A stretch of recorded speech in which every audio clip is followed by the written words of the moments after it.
शिवधनुष टूटने का महारहस्य जो कोई नहीं जानता।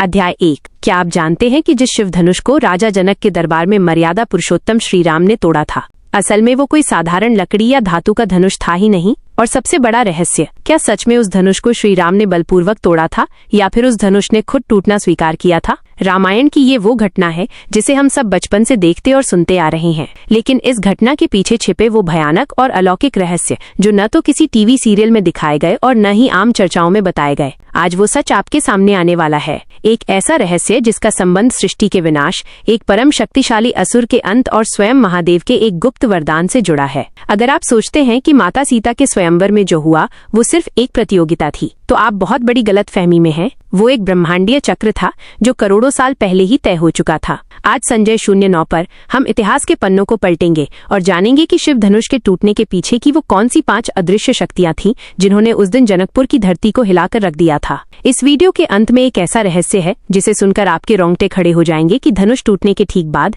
महादेव ने परशुराम को जो गुप्त बात बताई थी वो आज तक छिपाई क्यों गई। इसलिए इस रहस्यमयी यात्रा में मेरे साथ अंत तक बने रहिए। अध्याय 2। पिनाक की उत्पत्ति और इसका भयानक इतिहास।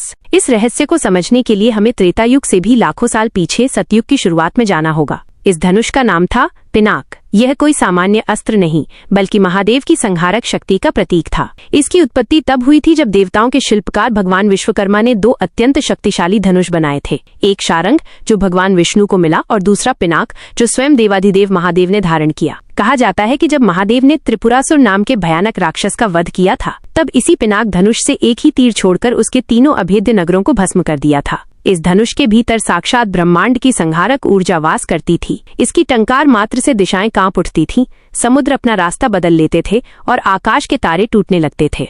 तो फिर सवाल उठता है कि इतना विनाशकारी और शक्तिशाली महादेव का अस्त्र राजा जनक के महल के एक साधारण से कमरे में कैसे पहुंच गया, और वो कौन सा कारण था कि महादेव ने अपने इस सबसे प्रिय अस्त्र का त्याग कर दिया था। अध्याय 3। राजा जनक के पास कैसे आया यह दिव्य धनुष। रहस्य की दूसरी परत खुलती है राजा जनक के पूर्वज राजा देवरात के समय। शिव महापुराण और वाल्मीकि रामायण के अनुसार जब महादेव ने त्रिपुरासुर का वध कर दिया तो देवताओं का कार्य सिद्ध हो चुका था। तब महादेव ने इस महाविनाशकारी धनुष को देवताओं को सौंप दिया। देवताओं ने इसकी संप्रभुता और सुरक्षा की जिम्मेदारी राजा जनक के पूर्वज देवरात को दी, जो महादेव के परम भक्त और एक अत्यंत सदाचारी राजा थे। पीढ़ी दर पीढ़ी इस धनुष की पूजा जनक वंश में होने लगी। ये कोई आम अस्त्र नहीं था। इसे हिलाने के लिए भी हजारों बलवान पुरुषों और विशाल जंजीरों से खींचने वाले रथ की जरूरत पड़ती थी। लेकिन राजा जनक के दरबार में एक ऐसी घटना घटी जिसने इस धनुष के भाग्य को हमेशा के लिए बदल दिया। एक दिन जब माता सीता बहुत छोटी थी, वो महल के उस कक्ष में खेल रही थीं जहां ये भारी भरकम शिव धनुष रखा था। सफाई के दौरान माता सीता ने खेल खेल में अपने बाएं हाथ से उस महाविनाशकारी धनुष को उठा लिया, जिसे उठाने में बड़े बड़े योद्धाओं के पसीने छूट जाते थे, और दूसरे हाथ से वहां की जमीन को साफ कर दिया। जब राजा जनक ने ये दृश्य देखा तो वो स्तब्ध रह गए। उन्हें समझ आ गया कि उनकी पुत्री कोई साधारण कन्या नहीं बल्कि साक्षात आदि शक्ति का अवतार है। उसी क्षण जनक ने प्रतिज्ञा की कि जो कोई भी इस धनुष पर प्रत्यंचा चढ़ा पाएगा वही सीता के योग्य वर होगा। लेकिन राजा जनक एक बहुत बड़ी बात भूल गए थे कि महादेव के अस्त्र पर अधिकार केवल वही पा सकता है जो महादेव की इच्छा के अनुकूल हो। अध्याय 4। स्वयंवर का खेल और रावण की गुप्त हार। अब बात करते हैं उस दिन की जब जनकपुर में स्वयंवर रचा गया। देश विदेश के अहंकारी राजा महाराजा और यहाँ तक कि लंकापति रावण भी वहाँ मौजूद था। रावण जो खुद महादेव का परम भक्त था और जिसने कैलाश पर्वत को अपने हाथों पर उठा लिया था, वो भी उस धनुष को टस से मस नहीं कर पाया। क्यों? क्या रावण में बल की कमी थी? बिल्कुल नहीं। इसके पीछे का असली रहस्य ये है कि रावण उस धनुष को अहंकार से उठा रहा था। वो शिव धनुष के सामने हाथ जोड़कर एक भक्त की तरह नहीं गया, बल्कि अपनी ताकत का प्रदर्शन करने गया था। शिव धनुष कोई जड़ वस्तु नहीं थी, उसके भीतर चेतना थी। जैसे ही रावण ने उसे छूने की कोशिश की, धनुष का भार रावण के अहंकार के अनुपात में अनंत गुना बढ़ गया। जब सारे राजा हार गए, तब महर्षि विश्वामित्र की आज्ञा पाकर मर्यादा पुरुषोत्तम श्री राम आगे बढ़े। श्री राम के मन में कोई अहंकार नहीं था, कोई प्रतियोगिता जीतने की होड़ नहीं थी। उनके मन में था तो सिर्फ महादेव के प्रति परम आदर और गुरु की आज्ञा का पालन। श्री राम ने सबसे पहले धनुष की परिक्रमा की, उसे प्रणाम किया, और जैसे ही उन्होंने उसे उठाया, वो धनुष एक तिनके की तरह हल्का हो गया। अध्याय 5। वो अदृश्य कारण धनुष टूटा या उसने खुद को समाप्त किया। अब आते हैं उस सबसे बड़े रहस्य पर जिसके लिए आप इस वीडियो में रुके हुए हैं। जैसे ही श्री राम ने धनुष पर प्रत्यंचा डोरी चढ़ानी चाहिए, एक भयंकर टंकार हुई और धनुष बीच से 2 टुकड़ों में टूट गया। पूरी धरती कांप उठी। ऐसा लगा मानो प्रलय आ गई हो। लेकिन शास्त्र क्या कहते हैं? क्या श्री राम ने उसे तोड़ने के लिए अत्यधिक बल लगाया था? नहीं। असली रहस्य ये है कि वो धनुष टूटा नहीं था, बल्कि उसने स्वयं को विसर्जित कर दिया था।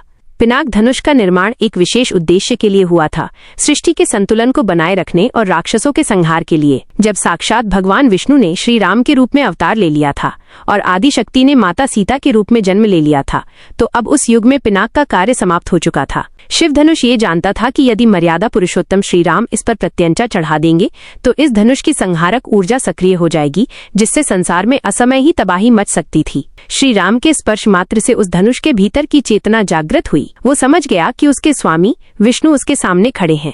अपने स्वामी के हाथों विसर्जन पाना ही उस दिव्य धनुष की अंतिम इच्छा थी। जैसे ही श्री राम ने उसे थोड़ा सा झुकाया, धनुष ने अपनी ऊर्जा को समेटते हुए खुद को 2 भागों में विभक्त कर लिया, ताकि श्री राम की मर्यादा भी रह जाए, स्वयंवर की शर्त भी पूरी हो जाए और संसार विनाश से भी बच जाए। ये श्री राम का बल नहीं, बल्कि शिव और विष्णु की वो अनकही ट्यूनिंग थी, जिसने त्रेता युग के सबसे बड़े सस्पेंस को जन्म दिया। लेकिन कहानी यहीं खत्म नहीं होती। धनुष के टूटने के बाद जो सबसे भयानक मोड़ आया, वो था भगवान परशुराम का क्रोधित होकर जनकपुर पहुंचना। परशुराम, जो महादेव के परम शिष्य थे, वो आग बबूला थे कि उनके गुरु का धनुष किसने तोड़ा।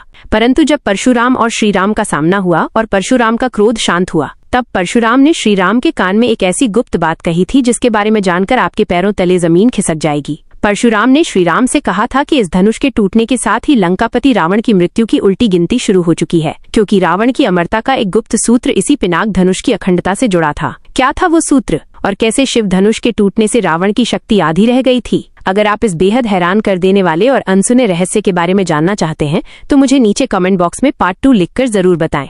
अगर इस वीडियो पर अच्छे कमेंट्स आते हैं तो हम बहुत जल्द इसका अगला भाग लेकर आएंगे। दोस्तों, अगर आपको शिव धनुष के टूटने के पीछे का ये रहस्यमय इतिहास और हमारी ये रिसर्च अच्छी लगी हो तो इस वीडियो को लाइक और शेयर जरूर करें। और हाँ, ऐसी ही अद्भुत पौराणिक और रहस्यमयी कहानियों को लगातार देखने के लिए हमारे चैनल संजय 09 को अभी सब्सक्राइब करें और बेल आइकन दबाना न भूलें।